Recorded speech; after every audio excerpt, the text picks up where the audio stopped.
ముహూర్త బాల శిక్ష ఏకాదశి నిర్ణయం. ఇక్కడ ఏకాదశిలో స్మార్త ఏకాదశి నిర్ణయం చెప్పుకున్నాం. ఇప్పుడు వైష్ణవ ఏకాదశి నిర్ణయంలో వెళ్తున్నాం. ఈ స్మార్త ఏకాదశి నిర్ణయంలో 18 రకాలుగా ఉన్న విషయాలు చెప్పొచ్చాం. సూక్ష్మంగా ఏకాదశి సూర్యోదయానికి ఉన్న రోజున ఏకాదశి చేసుకోవడం, దశమి నాడు ఏకాదశి ఏష్యంగా వస్తే ఏకాదశి ఉపవాసం చేసి ద్వాదశి నాడు మనం మామూలుగా పారణ చేయడం. అలాగే మరి ఏకాదశి ఒకవేళ ఏకాదశి రోజున ద్వాదశి కనుక మనకి ఏష్యంగా కనుక వచ్చిందంటే కనుక ముందు రోజు ఉపవాసం చేసి ఆ ద్వాదశి నాడు పారణ చేయడం. అలాగే మరి వీటిని కూడా మనం చూసుకుని వచ్చాం. ఏకాదశి నాడు మరి వృద్ధిలో ఉంది, 60 దాటి మరుసటి గడిలో వెళ్తే కనుక ఆ మరుసటి రోజు ఏకాదశి మిగిలి ఉంది కాబట్టి అక్కడ ఏదైనా ద్వాదశి యొక్క సంచారాన్ని, ద్వాదశి పాలన విశేష సంచారాన్ని చూసి దాని ప్రకారంగా ఏకాదశి నిర్ణయం జరుగుతూ వచ్చింది. 18 రకాలను కూడా మనం స్టడీ చేసాం.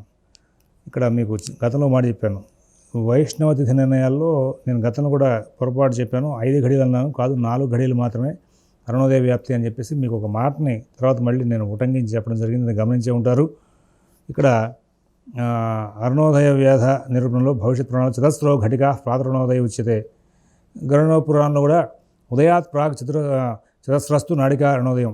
ఇక్కడ 56 ఘడియలు దాటి ఒక్క విఘడియలో ఇంకా భాగం ఏదైనా సరే మరుసటి 50 ఘడియలు దాటిన తర్వాత స్పర్శ అయింది అంటే కనుక సూర్యోదయానికి ముందు వేధ ఏర్పడుతుంది. కాబట్టి అక్కడ మన వాళ్ళు దాన్ని ఏం చేశారంటే వైష్ణవ తిథికి అక్కడి నుంచి సంకల్పం చెప్పుకోవడం అలవాటు చేశారు. అక్కడ ఆ యొక్క సూత్రాన్ని అనుసరించి ఇక్కడ వైష్ణవ ఏకాదశి నిర్ణయాలు చేసేటప్పుడు చేసుకుంటూ వస్తారు. మరి ఆదిత్య ఉదయ వేళాయ ప్రాంగ్ ముహూర్తద్వయానుత సైకాదశి సంపూర్ణ విధాన్య పరికీర్త. అట్లాగా వీళ్ళు 56 ఘడియల వరకు దశం ఉంది. ఆ తర్వాత ఏకాదశి స్టార్ట్ అయింది అంటే కనుక మరి ఇవాళ ఆదివారం, ఇవాళ రాత్రి 56 ఘడియల వరకు కూడా దశమి ఉంది, అక్కడ ఏకాదశి ప్రారంభమవుతుంది. రేపు సోమవారం అనుకుందాం, అంటే సోమవారం నాడు మనం సూర్యోదయానికి ఏకాదశి నాడు సంకల్పం చెప్తున్నాం. మనం ఏమని చెప్తున్నాం? ఏకాదశి చెప్తున్నాం స్మార్త సాంప్రదాయంలో. వైష్ణవ సంప్రదాయంలో మరి వీళ్ళు 56 ఘడియల దగ్గర కరెక్ట్గా వీళ్ళు సంకల్పం చేసి ఆ 1:36 ముందు, సూర్యోదయానికి ముందు 1:36 ముందు వాళ్ళు సంకల్పం చేసి ఆ సంకల్పంలో ఆ 1:36 ముందు ఉన్నటువంటి తిథివార నక్షత్రాలు చెప్తారు. నీకేమో మన సాంప్రదాయంలో కొంతమంది 1:12 కొంతమంది 1:36 అని చెప్పేసి సంధ్యావందనానికి ఒక కాలాన్ని ఏర్పాటు చేశారు. అక్కడ నువ్వు సంధ్యావనం చేస్తూ ఉంటావు. ఆదివారం రాత్రి 56 ఘడియల వరకు దశమి ఉంది, 57 ఘడియల వరకు దశమి ఉంది, లేదా 58 ఘడియల వరకు దశమి ఉంది, 59 వరకు ఉంది, 59:30 వరకు ఉంది. ఎలా అయినా సరే నువ్వు 56 ఘడియల దగ్గరేమో సంధ్యావనం చేయాలని చెప్పి ధర్మశాస్త్ర నిర్దేశం చేశారు. కానీ సంకల్పం చెప్పేటప్పుడు ఆ సూర్యోదయానికి మొన్నటి సోమవారం సూర్యోదయానికి ఏ తిథి ఉంటే ఆ తిథిని చెప్పడం అలవాటు చేశారు. వైష్ణవ సాంప్రదాయంలో మాకు అట్లా కాదండి, 56 ఘడియల దగ్గర ఏ తిథి ఉంటే ఆ తిథినే చెప్తాం, ఏ నక్షత్రం ఉంటే ఆ నక్షత్రం చెప్తామని చెప్పే విశేషాన్ని వాళ్ళు పాటిస్తూ ఉంటారు. అది చాలా గొప్ప ఆచారం, అది ట్రెడిషనల్గా మొదటి చూస్తుంది. వాళ్ళ కోసం ఒక రీతి, మన కోసం ఒక రీతి వచ్చినాయనేటువంటి అంశాన్ని మీరు ప్రస్తావన తీసుకురాకల్లా. మాధ్వ నిర్ణయాల్లో, మాధ్వ ఏకాదశి నిర్ణయాల్లో ఆర్యభట సిద్ధాంతం ప్రకారంగా తిథుల యొక్క వృద్ధిక్షయాలను చూసి దాని ప్రకారంగా చేయమని చెప్పినటువంటి సిద్ధాంతాన్ని మాత్రం జ్యోతిషవేత్తలు ఒప్పుకోలేదు. కానీ వైష్ణవ ఏకాదశి నిర్ణయానికి, స్మార్త ఏకాదశి నిర్ణయానికి రెండు కూడా ధర్మసూత్ర విభాగాలు చాలా పర్ఫెక్ట్గా ఉన్నాయి. ఈ రెండింటిలో కూడా ఎక్కడ వంకపెట్టడానికి వీలేదు. కాబట్టి మొదటి చూస్తోంది. అదే మాధవ కూడా అందుకోసం మతత్రయ ఏకాదశిని రాసిన కారణం. అయితే అక్కడ ఆర్యభట సిద్ధాంతం ప్రకారంగా చెప్పమంటే మాత్రం మేము చెప్పము అని చెప్పేసి జ్యోతిషవేత్తల యొక్క కలహం అక్కడ ప్రారంభమవుతుందన్నమాట. ఇక్కడ అరుణోదయ వ్యాప్తితో కూడుకుని చెప్పుకొచ్చాడు కదా, సూర్యోదయానికి 2 ముహూర్తాల కాలం ముందు వ్యాపించిన ఏకాదశి సంపూర్ణ ఏకాదశి తీసుకోవాలి. ఇంకా భిన్నమైంది భిన్నంగా తీసుకుంటూ ఉంటారు.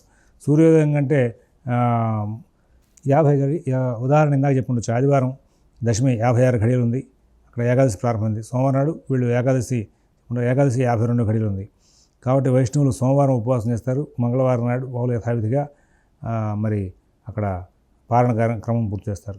ఒకవేళ దశమి ఇవాళ ఆదివారం నాడు 57 ఘడియల వరకు ఉంది, లేదా 58 వరకు ఉంది, లేదా 59 ఘడియల వరకు ఉంది, అంటే 56 దాటిపోయింది.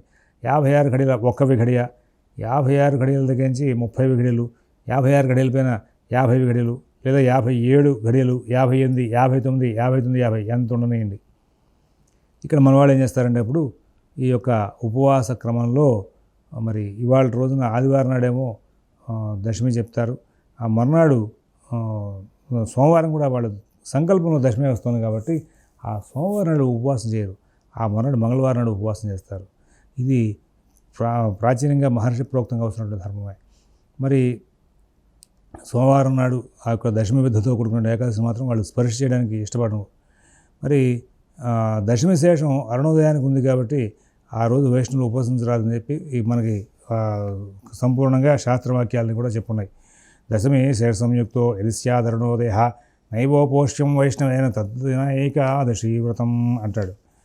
కళ కాష్ఠ స్పర్శ ఉన్నప్పటికీ కూడా వైష్ణవ ఏకాదశి ఆచరించగానే స్కంద పురాణం తెలియజేస్తుంది. అంటే కళాకాష్ఠాధిగత్యైవ దృశ్యతే దశమే విభో ఏకాదశ్యామృతం రాజన్ కర్తవ్యం నకదాచన. అందుకోసం పంచాంగ గణితం జోలికి ఎవరిని వెళ్ళదంటాడు.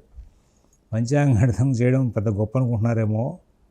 ఈ పంచాంగ గణితంలో పంచాంగాల నుండి తేడాల మూలంగా వాడు ఆచరించేటువంటి వ్రతాలు తేడా వస్తున్నాయి, వాడు చేసేటువంటి తద్దినాలు తేడా వస్తున్నాయి. ఆ సూక్ష్మంగా కళాకాష్ఠ అనేది ఒక విఘడిలో భాగాలు. అంత తేడాల్లో కూడా ఈ తిథి ఎగిరిపోయింది కనుక అయితే అప్పుడు చేసినటువంటి పాపం వాడు నిన్ను ఆశ్రయించుకుని అనుష్ఠించిన కారణంగా ఆ వ్రతం చేసిన దోషం నీకు తగులుతుందిరా, వాడికి బాగానే ఉంటుంది అంటాడు. అందుకోసం ఇట్లాంటివన్నీ కూడా గణితం ద్వారా వచ్చేటువంటి తేడా పడాలని, మరి మీరు చేసినటువంటి తేడాలని, పంచాంగతలు చేసిన తేడాలని పబ్లిక్ వాడుకుంటారు. కాబట్టి పంచాంగత అనేవాడికి, ఈ జ్యోతిషవేత్త అనేవాడికి చాలా శాపాలు ఉంటూ ఉంటాయి. అందుకోసం నిత్యం అనుష్ఠానం చేసుకుంటూ ఉండాలి వాళ్ళు. అందుకోసం దేవిజ్ఞ లక్షణాలతో మరి అద్వేషి నిత్య సంతోషి గణిత ఆగమపారగ అంటాడు. ద్వేషబుద్ధి ఉండకూడదు, సంతోషంగా ఉండాలి. అట్లా ఉన్నప్పుడే బుద్ధి బాగా పనిచేస్తుంది. ఆ సంతోషంగా ఉంటూ గణితాగమపారగ, గణితం మీద మంచి పట్టు కనుక సాధిస్తే తద్వారా మీకు అంతా కూడా మంచి జరుగుతున్నాయా, లేకపోతే ఇబ్బంది పడతారనేటువంటి అంశాన్ని ప్రస్తావన చేశాడు. ఇక్కడ కూడా మరి ఈ యొక్క ఏకాదశి వ్రతాలప్పుడు కూడా ఒక నూలు తేడా, ఇది విఘడేల్లో కాష్ట అంటే చాలా చాలా సూక్ష్మం. అంత వేధం ఉన్నప్పటికీ కూడా ఏకాదశి నాడు మర్నాడు చేసుకో, ఇవాళ చేయడానికి దశమికి ఏకాదశి దశమి వేధ కలిగింది కాబట్టి అనేటువంటి అంశాన్ని ప్రస్తావన చేసుకొచ్చాడు.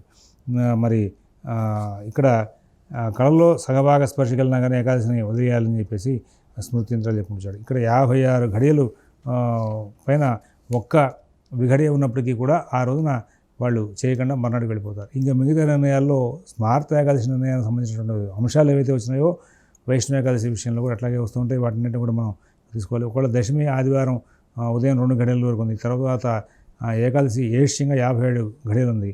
అప్పుడు ఈ ఏష్యంగా వచ్చినటువంటి ఏకాదశి కూడా మర్నాటికి సంకల్పానికి వెళ్ళిపోతుంది. కాబట్టి ఆదివారం నాడు ఉపవాసం కాకుండా సోమవారం నాడు మనం వైష్ణవ ఏకాదశి ఉపవాసాలు ఇస్తుంటారు. స్మార్తులు ఏం చేస్తున్నారు, ఇలా 2 గడియలు దశమి కనుక ఉన్నప్పుడు 57 గడియలు కానీ 57:30 లేకపోతే 56:30 ఇట్లా గడియలు మరి ఏకాదశి కనుక వచ్చిందంటే కనుక ఇవాళ రోజున వీళ్ళు స్మార్త ఏకాదశి చేసేసి మర్నాడు ద్వాదశి గడియల్లో పాలన చేస్తున్నారు. కానీ ఇక్కడ మర్నాడు సూర్యోదయానికి ముందు అరుణోదయ వ్యాప్తికి వేధ కలిగింది కాబట్టి వైష్ణవులు మర్నాడు ఉపవాసం చేస్తున్నారు. అందువలన ఈ స్మార్త వైష్ణవాల్లో ఇట్లాంటి దశమి నాడు ఏకాదశి ఏష్యంగా వచ్చిన సందర్భంలో మాత్రం చిన్న చిన్న భేదాలు ఉన్నాయి. వాటన్నింటినీ కూడా స్పృశిస్తూ మనం ఏకాదశుల గురించి పరిపూర్ణంగా చేసుకుంటూ వెళ్ళాలి. ఇలాంటి ఏకాదశికి సంబంధించి అనేకమైన పురాణ కథలు ఉన్నాయి. వీటన్నింటినీ కూడా మరి అన్నింటినీ కూడా ఒకచోట పొందుపరిచి మన వాళ్ళు చెప్పుకుంటూ వచ్చారు. వాటన్నింటినీ కూడా మనం చూస్తే సరిపోతుంది. ఈ విధంగా ఈ ఏకాదశి నిర్ణయాన్ని కూడా మీరందరూ బాగా పరిశోధన చేసి తెలుసుకుని వీటిని అనుష్ఠిస్తూ మీరు ముహూర్త పరిజ్ఞానం తెలుసుకుంటున్నారు అంటే ఇంకా యాగకాలం గురించి, శ్రావణ పౌర్ణిమ నిర్ణయం గురించి కూడా మనకి ఉత్తరకాలంలో ఉన్నాయి. వాటిని చెప్పాలి. ఇప్పుడు వరుసలో పూర్వకాలంలో ఉన్నాయి, వాటి గురించి చెప్పాలి. వరుసకంలో కూడా చెప్పుకుంటూ వస్తారు. కారణం ఏంటంటే ఇవి ముహూర్త పెట్టేవాడికి వీటి మీద పరిజ్ఞానం కావాలి. అవి తెలియకుండా ఎట్లా పడితే ఇట్లా రాస్తున్నారని అంటే కుదరదు, చాలా తప్పది.